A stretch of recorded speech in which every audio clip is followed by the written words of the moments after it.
Welcome back, everyone, to another deep dive. Really glad you could join us. Today, we're tackling a concept that sounds, well, maybe a bit scientific at first, distillation. But we're not just talking lab equipment. We're looking at it as this really fascinating process. Purification, transformation. Both outwardly and inwardly, yeah. Exactly. And the source material we're digging into today, it's incredibly rich. It really unpacks distillation from its alchemical roots, looks at the symbolic side, the psychological angle, spiritual implications, and interestingly, how it echoes within Freemasonry. Yeah, that connection is fascinating. It really is. It shows how these ideas have kind of woven through esoteric thought for ages. I'm genuinely excited for this one. So our mission today, yours and ours, is to pull out the real gems from this material. We want to understand how this, ancient wisdom might actually give us a sort of shortcut to clarity, if that makes sense. It does. And really get what it means to refine the spirit. Okay, let's unpack this. Okay, let's imagine just for a second stepping into an old alchemist's lab. Yeah. You got the fires going, the strange glassware. The alembics, the retorts. Right. And the core process, distillation, is actually pretty straightforward physically. You heat up a liquid, right? Yeah. It turns to vapor. Then you cool that vapor down, and it condenses back into liquid, but cleaner, more pure. And they'd often repeat that cycle after cycle, each time aiming for something even more refined. Not quite making moonshine, maybe, but definitely searching for purity. Exactly. And what's so powerful here, I think, is how that physical act becomes this amazing metaphor. The alchemist's goal wasn't just pure alcohol or whatever. It was to isolate the quintessence, the spirit, the essential part. The fifth element, right? Precisely. The most volatile, the most spiritual component, purified of all the dross, the contamination. So it's like stripping away all the noise, all the emotional stuff, the surface level things. Yeah, to get to the absolute core truth of something. An idea, a substance, even yourself. That really is a shortcut to clarity when you think about it like that. And connecting that to our own inner world, well, that feels very relevant. Symbolically, then, distillation is like elevating your consciousness. That's a perfect way to see it. An ascent. Moving up from maybe the messy, heavy stuff, the emotional, psychic realms. Towards the lighter, clearer realm, spirit and intellect. It's about raising your whole perspective. Yeah, because think about it. After that first stage, maybe like fermentation where things get stirred up, there's still residues left. The alchemists called them impurities. Impurities like what? Not physical dirt, I guess. No. More like emotional attachments we can't shake, ego stuff, maybe even spiritual illusions, things we think are true but aren't quite right. Okay, like mental clutter. Exactly, mental, emotional clutter. And these need to be, concentrated, clarified, lifted up consciously. This whole stage is often linked to the element of air, to intellect, clear thinking, discernment, spiritual clarity. Like a breath of fresh air for the mind. Precisely. It's like the breath of life ascending from the depths. You're clearing the inner atmosphere. That idea of clearing the air, ascending, it really strikes a chord. Which makes me wonder, did any modern thinkers look back at this, like in psychology?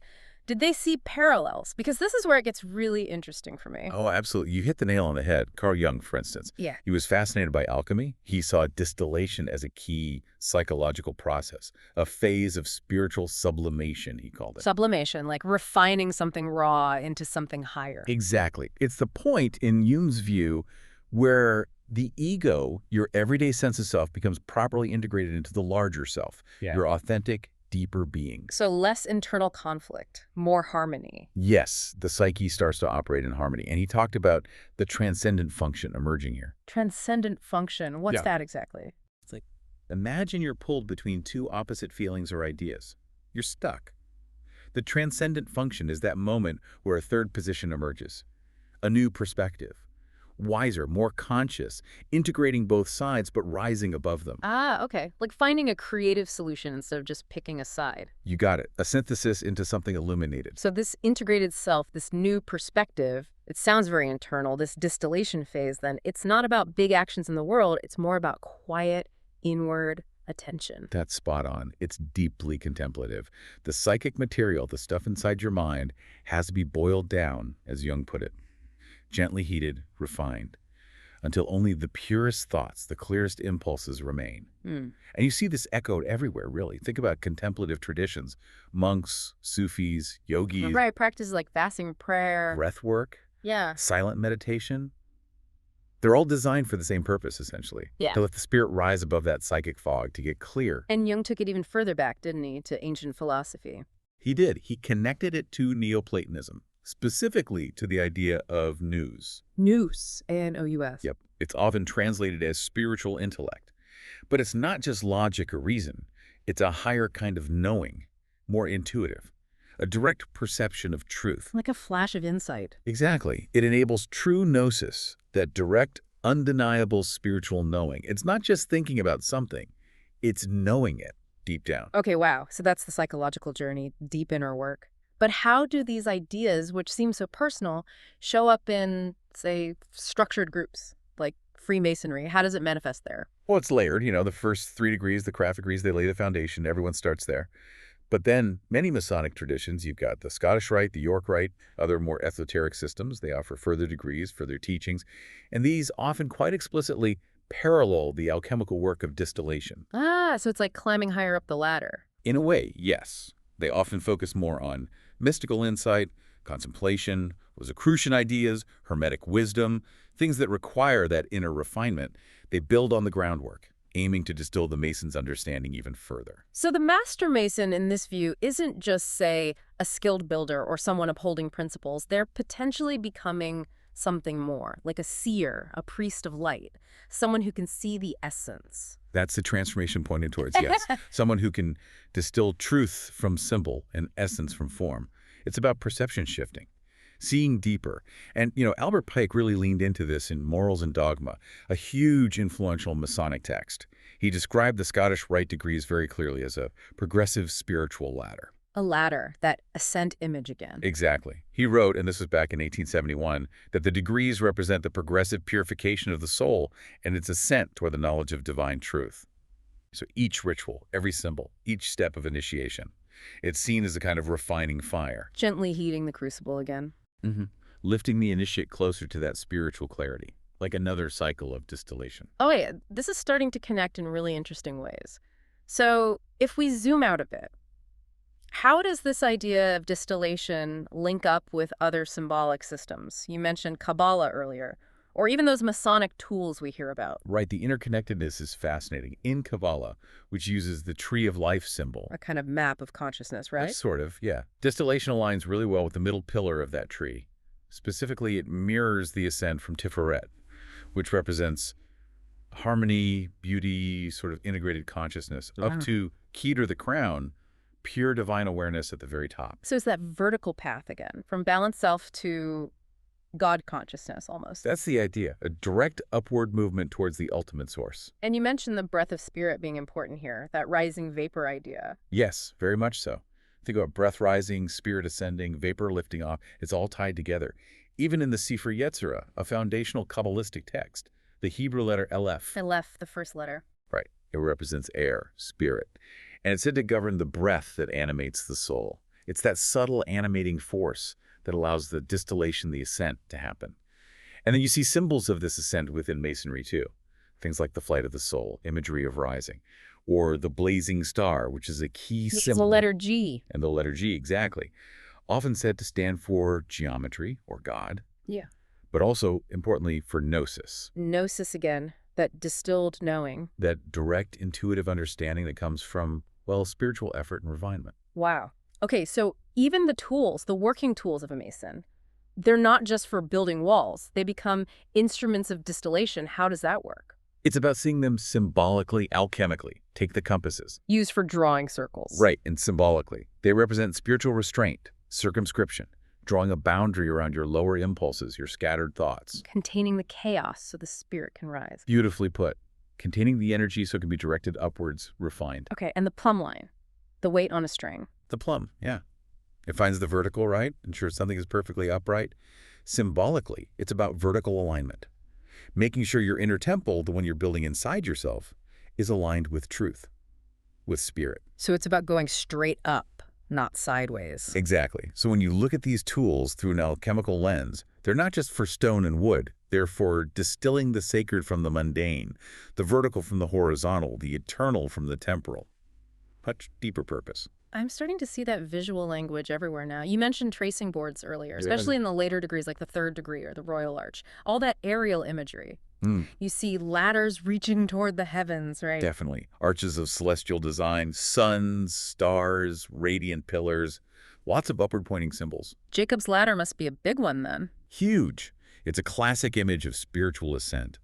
And each rung, often labeled faith, hope, charity, can be seen as a stage of distillation, lifting the soul higher. And that blazing star we keep mentioning, it's such a potent symbol here, sometimes linked to Sirius or seen as the light of the great architect. It really represents a distilled point of illumination. The light at the end of the tunnel, almost. Kind of. It's the spirit, refined and distilled from the trials of life and labor. It shines bright at the culmination of the work, signifying that achieved clarity, that purified consciousness. Okay, this has been incredibly insightful, exploring the history and symbolism, but let's bring it right back home. For someone listening right now, how do we actually apply this? What does practical distillation look like in, day-to-day life? How can you start? That's the crucial question, isn't it? And the answer is it's the lifelong work of the contemplative Mason, or really anyone on a path of inner growth. It's a daily practice of spiritual purification, not a quick fix. Right, it's ongoing. An ongoing commitment to refining your inner world. So what does that look like? What are the actual practices? The source mentioned a few. Things like letting go of unnecessary thoughts. That sounds simple, but hard. It is hard. And honing intention, really Well, focusing your will, meditating on symbols, not just looking at them, but really feeling their meaning seeking inner silence. and illumination. Yeah. These are all concrete things you can work on little by little. And a big part of it is self-study. The person really engaging in this inner distillation. They study deeply, not just books, though that helps, but studying themselves. Paying attention to your own patterns. Exactly. Reflecting on dreams, maybe working with sacred geometry, not just academically, but as a meditative focus. Hmm? Even things like praying without speaking, finding that inner communion, and watching how these big symbols, maybe from the lodge or other traditions, actually play out inside your own mind, your own life. Wow. That's deep self-awareness work. Manly P. Hall, he wrote a lot about this stuff. The source quotes him describing it as the slow transformation of the soul into light. That's beautiful. It is. He called it a quiet but potent ascent that changes not only perception, but reality itself. It suggests a really fundamental shift. Absolutely. And the imagery that alchemy uses for distillation really captures this gentle power. You often see the white dove. Symbol of peace, the Holy Spirit. Purity, yeah. Or heavenly dew. This idea of a gentle, sacred moisture condensing from above. Divine truth settling softly. These images highlight the quality of this phase. It's not supposed to be harsh or fiery like earlier stages. It's cool, calm, and clarifying. I love that analogy of the dew. The source put it so well. Just as the morning dew forms only when conditions are just right, Stillness, the right temperature. so too does the distillation of spirit occur only when the vessel has been prepared. That's the key. So you can't just force it. You can't force insight. No. You have to create the right inner conditions and wait for the dew to descend. It requires patience, diligence in preparing yourself, and that really underscores why quietude and stillness are just so vital, especially in more advanced mystical or contemplative practice. Think about it. Only in silence can the vapors rise. If everything's turbulent, nothing can descend cleanly. And only in reflection. Can the soul condense its wisdom? It's in that quiet space that clarity finally forms. Okay. As we start to wrap up this deep dive, let's maybe summarize the core idea here. Distillation, in this context, is really the great purification, isn't it? It is. Lifting the spirit out of all the residues of life, clarifying your purpose, your inner sight, it's a continual refinement. It really is. And the transformation it points to is profound. Through that inner work, that combination of will and reflection, the soul ideally becomes something luminous, weightless, and free. Like the vapor rising. Exactly. The individual becomes like a breath of the divine, a living vessel of the quintessence. You start to shed those illusions of being separate, disconnected. And the source connects this back to Freemasonry's promise, saying it's not merely to build temples of stone, but to distill the eternal man from the ashes of the temporal. That's a powerful, almost aspirational goal for what the path can offer. It truly is. So maybe a final thought for you, the listener, to take away from today's dive. Drawing from the reflections in our source material, consider this. What recurring patterns or impurities might still cloud your own spiritual clarity? And maybe, how might you begin gently to refine your thoughts and intentions to align with a clearer sense of purpose? That's a really potent question to sit with. Definitely something to mull over. We really hope you continue reflecting on these ideas. Maybe try to metaphorically breathe in the light air of the distillate Yeah. and trust that inner process, that sense that the soul, as the source says, has begun to fly.